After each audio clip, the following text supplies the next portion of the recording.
ఈరోజు కంటెంట్ వచ్చేయండి అంటే చాలా ఇంట్రెస్టింగ్ ఉండబోతుంది. నేను తనకు ఒక సర్ప్రైజ్ ఇస్తాను చెప్పిన తిట్టిదే కూడా అవన్నీ ఏముండే కొడతారు.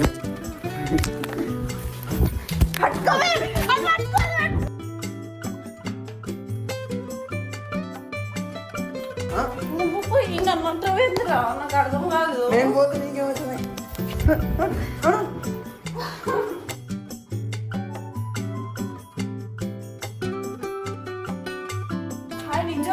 దెబ్బలు తింటావు చూడు.